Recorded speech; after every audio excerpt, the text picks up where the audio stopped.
livro do Apocalipse é singular quando comparado a outros livros do Novo Testamento. Ele não apenas traz uma mensagem para a igreja do primeiro século, a quem foi originalmente escrito, mas também tem uma mensagem atemporal para a igreja ao longo das eras, particularmente para aqueles que viverão nos tempos do fim e testemunharão o retorno de Cristo à Terra. O Apocalipse é uma obra que transcende o tempo e o espaço, servindo como um guia espiritual e profético, tanto para os cristãos da época de João, quanto para os que vivem hoje. Este livro é uma espécie de manual para entender os eventos que precederão o retorno de Cristo, tornando-se uma fonte inestimável de esperança e orientação. Este livro único foi escrito pelo apóstolo João, que também contribuiu com outros 5 livros no Novo Testamento. Este foi o último, escrito pouco antes de sua morte. O título deste livro, Apocalipse, origina-se do evento principal que ele descreve, a manifestação de Jesus Cristo para as pessoas que vivem na terra nos últimos dias.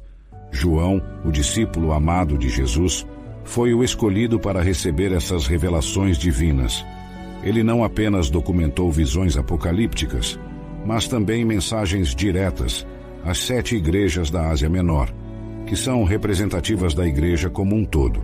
O termo Apocalipse vem do grego apocalipsis, que significa revelação ou descobrimento.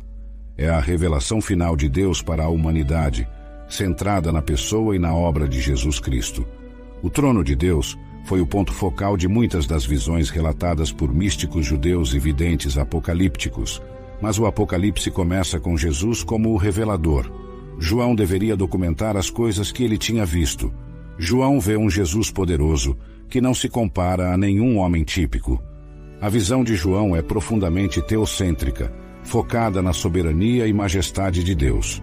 No entanto, é também cristocêntrica, pois Jesus é retratado como o agente divino da revelação. Ele é o Cordeiro que foi morto e agora está vivo, digno de abrir os selos do julgamento divino. Apocalipse 5, versículos 5 e 6. Antes de João fixar seu olhar em Jesus, ele primeiro ouve sua voz. Em Apocalipse 1, versículos 10 e 13, ele diz: Eu estava no Espírito no dia do Senhor, e ouvi atrás de mim uma voz forte, como de trombeta, que dizia: Escreva em um livro o que você vê e envie-o às 7 igrejas: a Éfeso, Esmirna, Pérgamo, Tiatira, Sardes, Filadélfia e Laodiceia.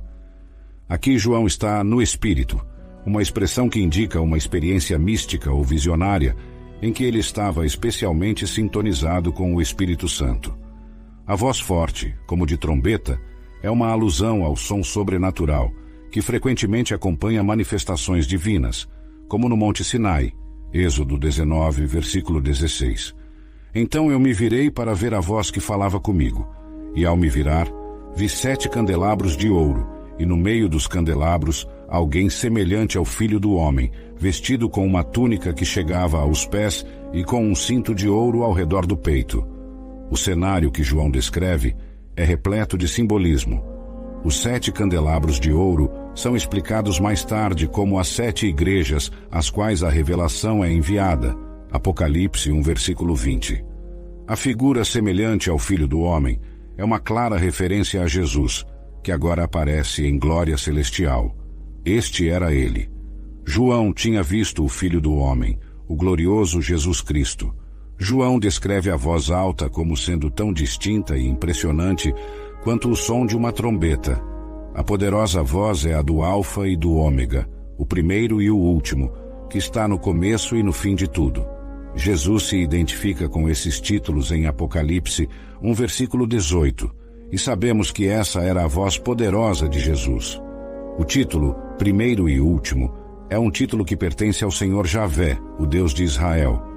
O título Alfa e Ômega tem a mesma ideia que primeiro e último. Este é um dos trechos do Novo Testamento onde Jesus claramente se declara como Deus. Podemos apenas imaginar o que passava pela mente de João quando ele ouviu o som da voz. Muito provavelmente, o som da voz que ele ouviu não correspondia perfeitamente à forma como ele se lembrava da voz de Jesus. João a descreveu como de uma trombeta em Apocalipse, 1, versículo 10. Aqui, Jesus não apenas se revela em glória celestial, mas também faz uma afirmação audaciosa de sua divindade. Ele é o Alfa e o Ômega, o primeiro e o último, títulos que no Antigo Testamento são exclusivos de Deus, Isaías 44, versículo 6. No entanto, ele sabia que era Jesus por causa da descrição da voz como o Alfa e o Ômega. João então continua. Sua cabeça e seus cabelos eram brancos como lã branca, como a neve, e seus olhos eram como chama de fogo. Apocalipse 1, versículos 14 e 15. Esta descrição de Jesus é repleta de simbolismo e alusões ao Antigo Testamento. Os cabelos brancos podem simbolizar sabedoria e eternidade, enquanto os olhos, como chamas de fogo, podem representar o julgamento divino e a onisciência. Esta descrição de seus olhos é semelhante à narrativa que obtemos de um anjo no livro de Daniel 10, versículo 6. Seus olhos também eram como berilo, com um brilho dourado. Seu rosto tinha a aparência de um relâmpago. Seus olhos eram como tochas flamejantes. Seus braços e pés brilhavam como bronze polido, e o som de suas palavras era como o barulho de uma multidão. Aqui, vemos uma intertextualidade rica entre o Apocalipse e o livro de Daniel, outro livro apocalíptico do Antigo Testamento. Ambos descrevem seres celestiais com características semelhantes, reforçando a natureza divina e gloriosa de Jesus. As características angélicas que aparecem nas visões de João de Jesus não o rebaixam ao mesmo nível que os anjos. Pelo contrário, elas provavelmente servem para enfatizar a imensa grandeza de Jesus. Ele não pode ser retratado como menos glorioso do que um anjo glorioso. Jesus é apresentado em toda a sua majestade e glória, superando até mesmo as mais magníficas descrições de anjos no cânon bíblico. Ele é o Rei dos Reis e o Senhor dos Senhores, digno de toda honra, glória e adoração. Olhos como fogo descrevem olhos apaixonados na literatura grega, mas também podem retratar os olhos flamejantes de seres divinos ou anjos. Metal incandescente também pode retratar a glória de Deus, como em Ezequiel 1, versículo 27. Ezequiel 1, versículo 27 nos diz: E vi algo como metal brilhante, como a aparência de fogo ao redor, desde o que parecia ser a sua cintura para cima, e desde o que parecia ser a sua cintura para baixo, vi algo como a aparência de fogo, e havia um resplendor ao redor dele. Este é mais um exemplo de como o Apocalipse e outros livros bíblicos se entrelaçam para criar uma tapeçaria rica e complexa de imagens e significados. Outras características sugerem que, enquanto Jesus compartilha algumas semelhanças com seres celestiais, descritos em outras partes da Bíblia, ele é singular e incomparável em sua divindade e majestade. Jesus é único em sua natureza e missão. Ele é tanto plenamente humano quanto plenamente divino, o único mediador entre Deus e os homens. 1 Timóteo 2, versículo 5.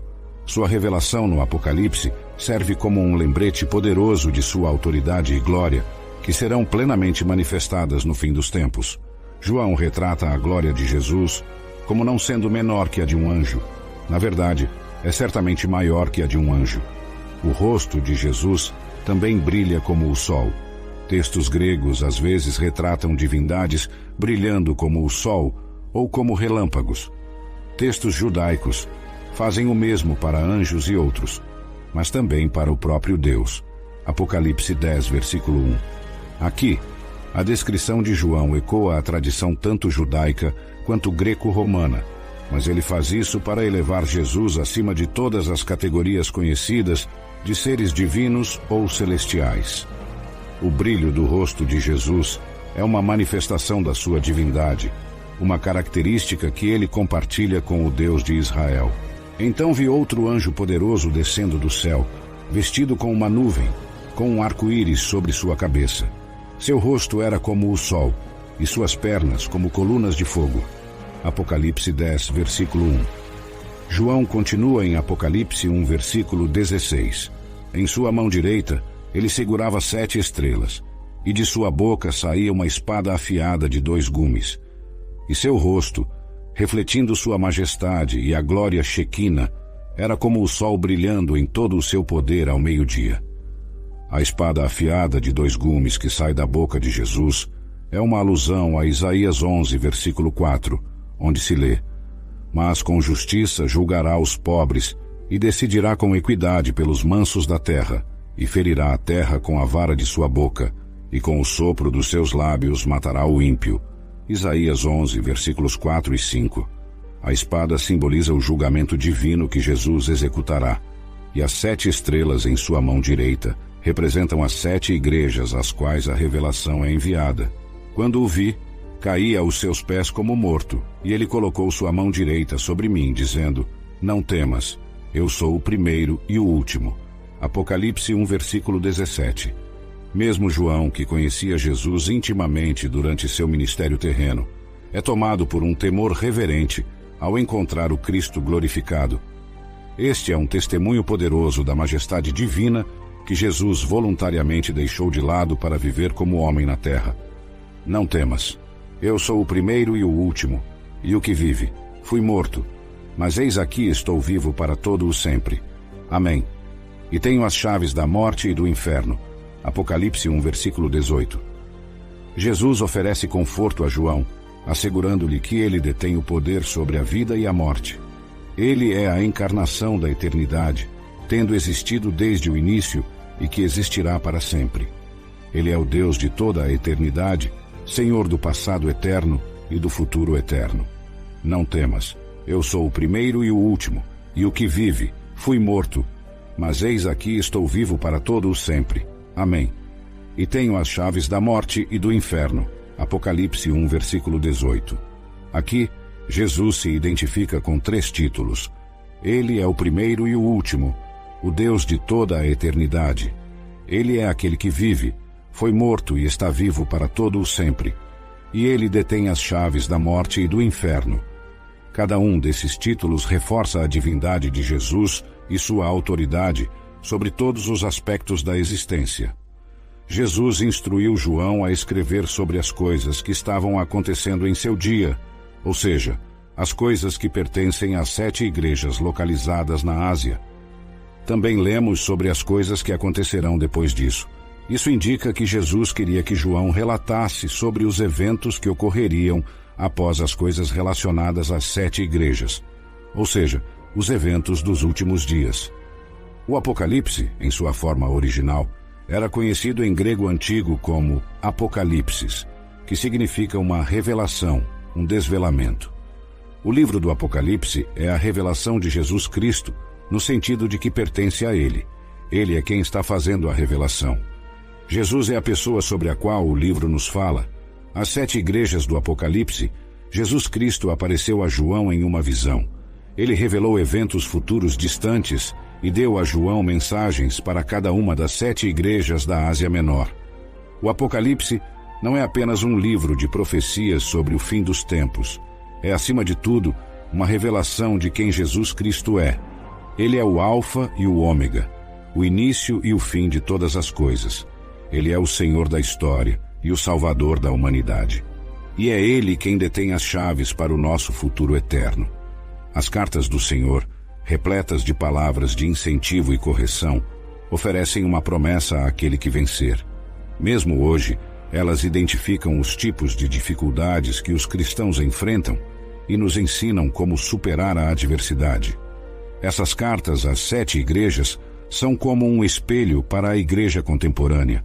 Elas revelam não apenas os desafios da época, mas também os princípios eternos que os seguidores de Cristo devem aplicar em suas vidas. Ao anjo da igreja em Éfeso escreve: Estas coisas diz aquele que detém as 7 estrelas na sua mão direita, que anda no meio dos 7 candeeiros de ouro. Conheço as tuas obras, e o teu trabalho e a tua perseverança, e sei que não podes suportar os maus. Apocalipse 2, versículos 1 a 3. A igreja em Éfeso é elogiada por sua diligência e perseverança, mas também é repreendida.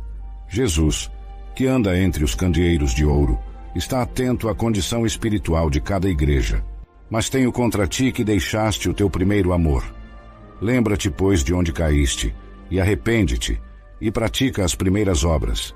Senão brevemente virei a ti, e removerei do seu lugar o teu candeeiro, se não te arrependeres. Apocalipse 2, versículos 4 e 5. A igreja de Éfeso é advertida de forma severa. Eles são instruídos a se lembrar de seu primeiro amor por Cristo e a retornar a Ele. Esta é uma lição vital para todas as igrejas, a importância de manter um relacionamento amoroso e íntimo com Jesus Cristo. Lembra-te, pois, de onde caíste, e arrepende-te, e pratica as primeiras obras. Apocalipse 2, versículo 5. Jesus oferece uma solução tríplice para o problema da falta de amor em Éfeso: lembrar, arrepender-se e repetir. Ele os chama a refletir sobre a qualidade de seu relacionamento com Ele no início de sua fé, a se arrepender de seu afastamento e a retomar as práticas espirituais que inicialmente os aproximaram dele. Se não te arrependeres, virei a ti e removerei o teu candeeiro do seu lugar. Apocalipse 2, versículo 5. Aqui, Jesus adverte sobre as graves consequências de se afastar dele.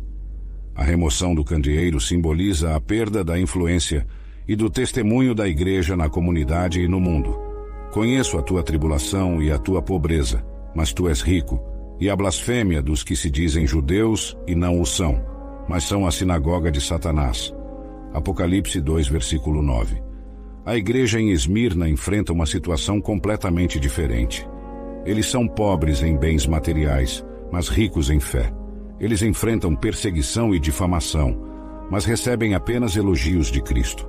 Este é um lembrete poderoso de que as circunstâncias externas não são um indicador da aprovação ou desaprovação de Deus. Sê fiel até a morte e dar-te-ei a coroa da vida. Apocalipse 2, versículo 10. A igreja em Esmirna é encorajada a permanecer fiel em meio à perseguição. A promessa é a coroa da vida, um símbolo do triunfo eterno sobre o sofrimento e a morte. Não temas as coisas que tens de sofrer. Eis que o diabo lançará alguns de vós na prisão, para que sejais provados, e tereis uma tribulação de 10 dias. Sê fiel até a morte, e dar-te-ei a coroa da vida. Apocalipse 2, versículo 10. A igreja em Esmirna vive em um ambiente hostil, onde a perseguição é uma ocorrência diária. No entanto, eles são lembrados de que sua fidelidade será recompensada no céu. Este é um lembrete para todos os cristãos de que a fidelidade a Cristo pode exigir sacrifícios, mas esses sacrifícios não são em vão. Quem nos separará do amor de Cristo? Será tribulação ou angústia, ou perseguição, ou fome, ou nudez, ou perigo, ou espada. Romanos 8, versículos 35 a 39. Paulo, em sua carta aos Romanos, nos lembra que nada pode nos separar do amor de Deus, que está em Cristo Jesus. Esta é uma verdade eterna, que deve ser o alicerce da fé de cada cristão, especialmente em tempos de adversidade. O medo é uma resposta humana natural, mas vivemos vidas sobrenaturais por causa do poder de Cristo em nós. Seja fiel até a morte e eu te darei a coroa da vida. Apocalipse 2, versículo 10. Dado o contexto de perseguição severa em Esmirna, Cristo está dizendo: sim, você pode perder sua vida por minha causa, mas seja fiel até o fim. A coroa da vida é uma promessa de recompensa eterna, uma afirmação de que o sofrimento terreno tem um propósito celestial. Pérgamo, a igreja comprometida. Apocalipse 2, versículos 12 a 17. Pérgamo era uma igreja que vivia onde o trono de Satanás estava localizado.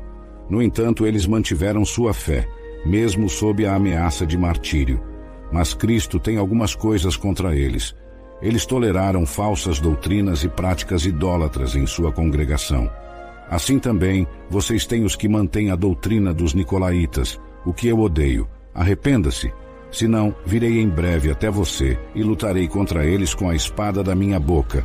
Apocalipse 2, versículos 15 e 16.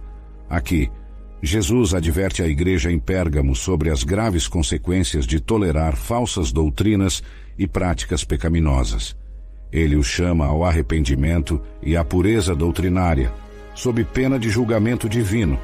Neste berço de atividade pagã, professar fé em Jesus Cristo tinha consequências terríveis. A própria existência da igreja demonstrava convicção e coragem, mas a idolatria havia se infiltrado em sua congregação. A igreja em Pérgamo estava situada em um ambiente altamente hostil ao cristianismo. No entanto, eles conseguiram manter sua fé, o que é um testemunho de sua resiliência e coragem. Mas a infiltração de práticas idólatras e doutrinas falsas em sua congregação era uma mancha em seu testemunho. Os cristãos não são chamados para serem combativos ou antagonistas, mas há uma maneira melhor do que a escolha de Pérgamo: manter uma identidade distinta. A igreja hoje enfrenta o desafio de manter sua identidade cristã em um mundo cada vez mais secularizado. A tentação de comprometer a verdade do Evangelho para se adequar à cultura predominante é grande, mas como a igreja em Pérgamo nos mostra, o compromisso não é uma opção. Portanto, tudo suporto por amor dos eleitos, para que também eles alcancem a salvação que está em Cristo Jesus, com glória eterna. 2 Timóteo 2, versículo 10. Paulo nos lembra que o sofrimento e a perseguição têm um propósito maior: a salvação dos eleitos. Isso deve nos encorajar a permanecer firmes em nossa fé, independentemente das circunstâncias. Estejam alerta e vigiem. O diabo, o inimigo de vocês, anda ao redor como leão, rugindo e procurando a quem possa devorar. 1 Pedro 5, versículo 8. Pedro nos adverte para estarmos sempre vigilantes contra as ciladas do inimigo. A igreja em Pérgamo serve como um lembrete sombrio do que pode acontecer quando baixamos a guarda e permitimos que falsas doutrinas e práticas idólatras entrem em nossa comunidade de fé. Tudo isso é de Deus, que nos reconciliou consigo mesmo por meio de Cristo e nos deu o ministério da reconciliação. 2 Coríntios 5, versículo 18. Paulo nos lembra que nossa principal responsabilidade é levar as pessoas à cruz de Cristo. Isso é o que ele chama de ministério da reconciliação, e é uma tarefa que todos os cristãos devem levar a sério. Se somos intolerantes aos olhos de alguns, que assim seja. Nossas preferências não podem ser usadas para definir a verdade. Ela existe independentemente da opinião popular e não se conforma com a demanda popular. Aqui, somos lembrados de que a verdade do Evangelho não é uma questão de opinião ou preferência pessoal. Ela é absoluta e imutável, como as palavras de Jesus: Eu sou o caminho, a verdade e a vida. João 14, versículo 6. Tiatira, a igreja adúltera.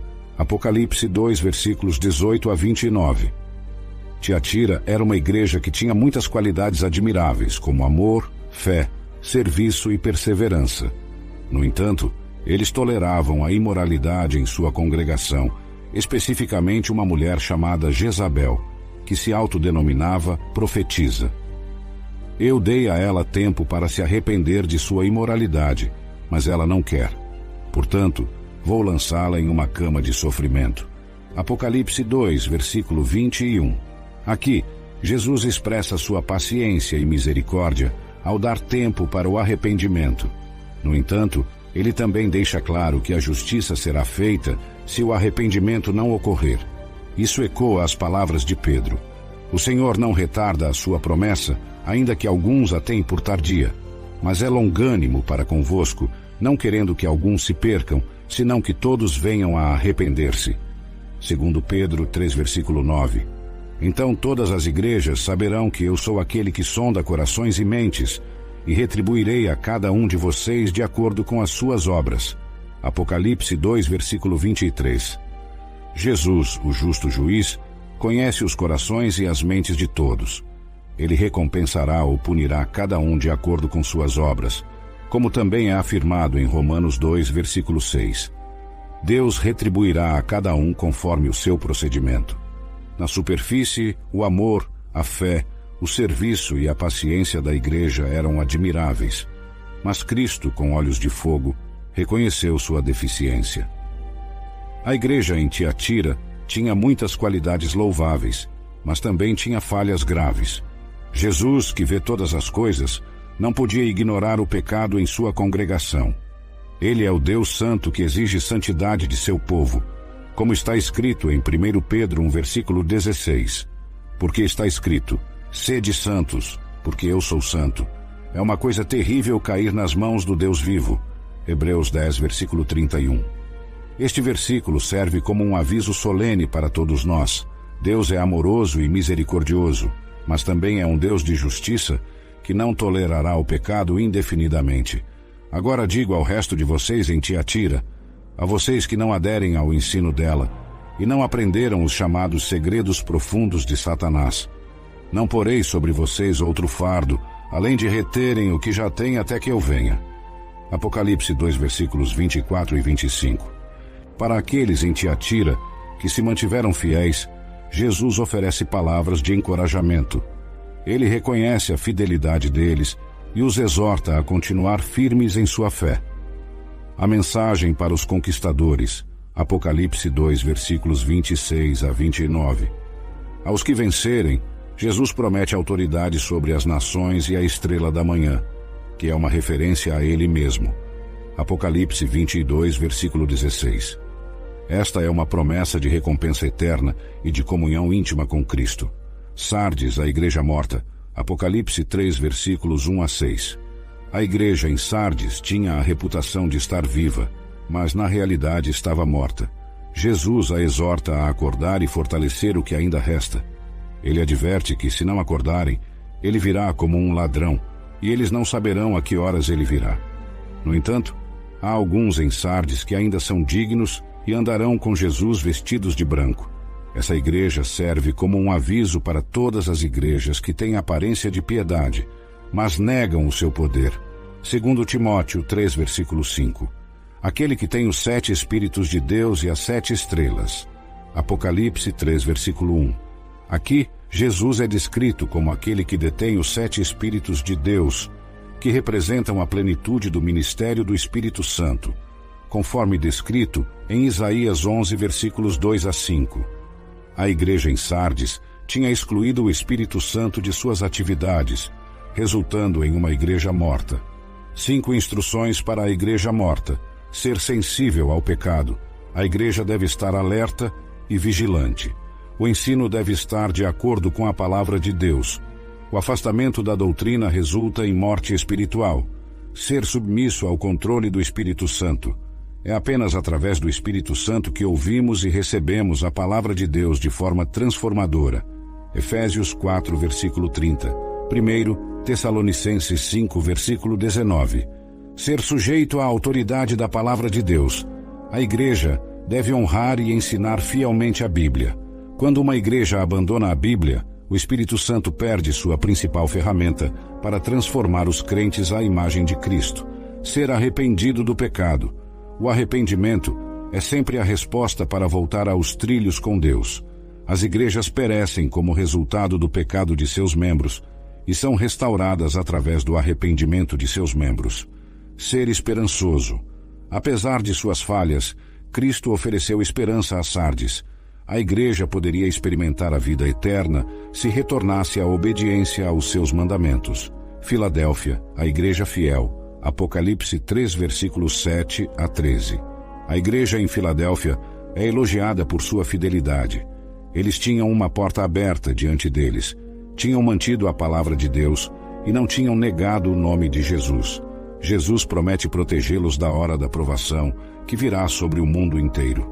Ele também promete que aqueles que vencerem serão feitos pilares no templo de Deus e receberão um novo nome. Porque guardaste a palavra da minha perseverança, também eu te guardarei da hora da provação, que há de vir sobre o mundo inteiro, para experimentar os que habitam sobre a terra. Apocalipse 3, versículo 10. Esta é uma das promessas mais encorajadoras do Novo Testamento, sugerindo que aqueles que são fiéis a Cristo serão poupados dos julgamentos mais severos que virão sobre a terra. Eis que venho sem demora. Guarda o que tens, para que ninguém tome a tua coroa. Apocalipse 3, versículo 11. Jesus adverte a igreja em Filadélfia para ser vigilante. A coroa aqui pode ser vista como a recompensa eterna que espera aqueles que são fiéis a Cristo até o fim. Aquele que tem ouvidos, ouça o que o Espírito diz às igrejas. Apocalipse 3, versículo 13. Esta é uma exortação para todos nós, em todas as épocas e lugares, para ouvir e obedecer ao que o Espírito Santo está dizendo à igreja. Como está escrito em Tiago 1, versículo 22. Sede, porém, praticantes da palavra, e não somente ouvintes, enganando-vos a vós mesmos. As igrejas de Sardes e Filadélfia representam dois extremos que podem ser encontrados nas igrejas hoje. Uma igreja morta que precisa acordar e uma igreja fiel que é encorajada a perseverar. Ambas as igrejas são chamadas a ouvir o que o Espírito diz e a responder em obediência. Confiar na força de Cristo e ser fiel a Ele e à sua palavra. O que isso tem a ver conosco hoje? Se Cristo está presente e a igreja está comprometida com Ele, uma porta de oportunidade para o ministério se abrirá. Toda a igreja deve orar para que essas portas sejam reconhecidas e abertas. Confiar na força de Cristo é essencial para o corpo da igreja. Em Atos 4, versículo 12, lemos: E em nenhum outro há salvação, porque também debaixo do céu nenhum outro nome há, dado entre os homens, pelo qual devamos ser salvos. Isso nos lembra que a salvação só é possível através de Cristo. Laodiceia, a igreja morna. Apocalipse 3, versículos 14 a 22. A igreja em Laodiceia é criticada por ser morna, nem quente nem fria. Jesus diz que gostaria que fossem uma coisa ou outra, mas como são mornos, ele está prestes a vomitá-los de sua boca. Eles se consideram ricos e autossuficientes, mas Jesus os vê como miseráveis, pobres, cegos e nus. Ao vencedor, dar-lhe-ei que se assente comigo no meu trono, assim como também eu venci e me assentei com meu Pai no seu trono. Apocalipse 3, versículo 21. Essa é uma promessa poderosa para aqueles que superam as tentações e desafios deste mundo. Eles terão um lugar de honra no reino de Deus, sentados com Cristo em seu trono. A prescrição para a pobreza espiritual. Os laodiceanos eram materialmente prósperos, mas espiritualmente falidos. Eles careciam de riquezas espirituais que só poderiam ser obtidas através de Cristo. Deus espera que os cristãos usem sua prosperidade material de maneira centrada em Cristo. A riqueza é uma responsabilidade e Deus espera que ela seja usada de acordo com seus propósitos. A prescrição para a nudez espiritual. Na Bíblia, a nudez é uma metáfora para derrota e humilhação. Os laodiceanos fingiam estar vestidos de justiça, mas na realidade estavam nus e carentes de atos justos. Cristo os aconselha a obter vestes brancas dele, para que sua vergonha possa ser coberta. Apocalipse 3, versículo 18. A prescrição para o compromisso espiritual. Para os espiritualmente aflitos, há apenas um conselho: sê zeloso e arrepende-te. Apocalipse 3, versículo 19. Jesus resume suas palavras duras com uma mensagem de amor e disciplina. Ele nos ama demais para nos abandonar como estamos e anseia que retornemos a Ele quando nos desviamos. A prescrição para a falta de Cristo. Cristo não invade igrejas onde não é bem-vindo. Em vez disso, Ele espera por um convite. Eis que estou à porta e bato. Se alguém ouvir a minha voz e abrir a porta, entrarei em sua casa e cearei com ele e ele comigo. Apocalipse 3, versículo 20. Laodiceia como representação profética da igreja nos últimos tempos. É doloroso pensar em Cristo de pé fora de sua própria igreja, mas devemos nos perguntar se isso é um reflexo de nós mesmos. O Senhor está sendo expulso de nossas reuniões? Sua palavra está sendo corrompida em nossos púlpitos? Estamos tão preocupados com nossos planos e programas que não percebemos que afastamos Cristo? A igreja em Laodiceia serve como um espelho para muitas igrejas hoje. Ela nos lembra da necessidade de sermos espiritualmente fervorosos, centrados em Cristo e comprometidos com a verdade da palavra de Deus. Como está escrito em 2 Timóteo 3, versículos 16 e 17. Toda a Escritura é divinamente inspirada e proveitosa para ensinar, para redarguir, para corrigir, para instruir em justiça, para que o homem de Deus seja perfeito e perfeitamente instruído para toda a boa obra. Se Cristo está batendo à porta do seu coração ou da porta da sua igreja, não hesite. No livro do Apocalipse, Vemos João sendo guiado para ver o trono no céu. Apocalipse 4, versículo 1. A frase, depois destas coisas, marca uma transição para a terceira seção do livro. João já havia testemunhado as mensagens às igrejas na terra, agora ele se concentra no céu. De repente, eu estava no Espírito, e diante de mim estava um trono no céu e alguém assentado nele. Apocalipse 4, versículo 2. Enquanto estava no Espírito, João vê um trono celestial ocupado por uma figura sobrenatural. A frase "no Espírito" é crucial aqui. Tudo o que é feito no Espírito é um convite para entrar na perspectiva espiritual, para ver coisas que os olhos físicos não podem ver. Este é um chamado semelhante ao que os crentes recebem para orar no Espírito. Judas 1, versículo 20. Com a perspectiva espiritual correta, João vê o trono de Deus no céu. Sua perspectiva é semelhante à descrita em Isaías 6, versículos 1 a 8, onde o profeta viu o Senhor assentado em um trono alto e sublime. A descrição de Deus como tendo a aparência de pedras preciosas, como jaspe e cornalina, refere-se ao seu valor e elegância. O arco-íris que circunda o trono é comparado a uma esmeralda verde.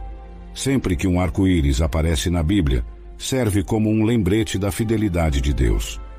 As pedras preciosas são usadas mais tarde para descrever a Nova Jerusalém. Todos os anjos estavam de pé ao redor do trono e ao redor dos anciãos e das 4 criaturas viventes. Eles caíram com os rostos em terra diante do trono e adoraram a Deus. Esses anciãos, com suas tigelas de ouro cheias de incenso, mais tarde servem como representantes sacerdotais dos santos. Apocalipse 4, versículos 5 a 7. Do trono saíam relâmpagos, vozes e trovões. Na frente do trono, 7 lâmpadas estavam acesas, que são os 7 Espíritos de Deus. Também diante do trono havia algo semelhante a um mar de vidro, claro como cristal. No centro e ao redor do trono, 4 criaturas viventes cobertas de olhos, à frente e atrás. A primeira criatura era semelhante a um leão, a segunda era semelhante a um boi. A terceira tinha um rosto como o de um homem, e a quarta era semelhante a uma águia voando. O poder e a majestade de Deus são representados por relâmpagos e trovões. Os 7 Espíritos de Deus representam o Espírito Santo, que se assenta no trono de Deus Pai. Essas visões são ricas em simbolismo e significado, apontando para a soberania, a majestade e a santidade de Deus. Elas também nos lembram da necessidade de estarmos espiritualmente atentos e sintonizados com Deus, para que possamos compreender sua vontade e seus propósitos para nós. Um corpo de água completamente calmo e suave, descrito metaforicamente como um mar de vidro, também está diante do trono. As 4 criaturas viventes lembram os magníficos seres angelicais descritos em Ezequiel 1 e Isaías 6. Cada uma dessas criaturas tem 6 asas e está coberta de olhos por todos os lados, até mesmo debaixo das asas. Dia e noite elas nunca param de dizer: Santo, Santo, Santo é o Senhor Deus Todo-Poderoso, que era, e é, e há de vir. Apocalipse 4, versículo 8. Os 24 anciãos se juntam às criaturas viventes na adoração a Deus. De fato, os anciãos parecem ser inspirados pela adoração angelical e cantam uma canção, declarando que Deus é digno de glória, honra e poder, porque Ele criou todas as coisas. Apocalipse 4, versículo 11. Este ato de adoração a Deus como Criador estabelece o tom para os capítulos seguintes, nos quais Deus é retratado como entrando na criação e restaurando-a dos efeitos do pecado. A ação começa no Apocalipse, capítulo 5, com a busca por alguém digno de quebrar os selos e abrir o pergaminho. O significado do pergaminho se torna claro à luz dos eventos. O programa que trará a era da história terrena em que vivemos deve estar escrito nele. Apocalipse 5, versículos 1 a 8. Ninguém no céu, na terra ou debaixo da terra poderia abrir o pergaminho, ou mesmo olhar para dentro dele. João chora porque ninguém foi encontrado digno de abrir o pergaminho ou olhar para dentro dele. Não chore. Eis que o leão da tribo de Judá, a raiz de Davi, venceu para abrir o livro e os seus 7 selos. Apocalipse 5, versículo 5. Então João vê um cordeiro, como se tivesse sido morto, de pé no centro do trono, cercado pelas 4 criaturas viventes e pelos anciãos. O cordeiro tinha 7 chifres e 7 olhos, que são os 7 Espíritos de Deus enviados a toda a terra. Apocalipse 5, versículo 6. Cristo foi o único encontrado digno de abrir o pergaminho, o título de propriedade do universo. Ao quebrar os 7 selos do pergaminho, cada selo revela uma nova manifestação do julgamento de Deus sobre a terra durante o futuro período da tribulação. Apocalipse 6, versículos 1 e 2. Um cavalo branco é mencionado na passagem. O animal significa um período sem precedentes de paz internacional. Essa paz será falsa e de curta duração. Será trazida por uma sucessão de falsos messias que culminarão no anticristo, como está escrito em Mateus 24, versículos 3 a 5. Este panorama celestial e os eventos subsequentes são mais do que uma visão apocalíptica. Eles são um chamado à ação e à preparação. Eles nos lembram da soberania de Deus, da centralidade de Cristo e da necessidade de estarmos espiritualmente preparados para os tempos que virão. A igreja deve estar alerta, não apenas observando os sinais dos tempos, mas também participando ativamente da missão de Deus na terra, que é a redenção da humanidade e da criação.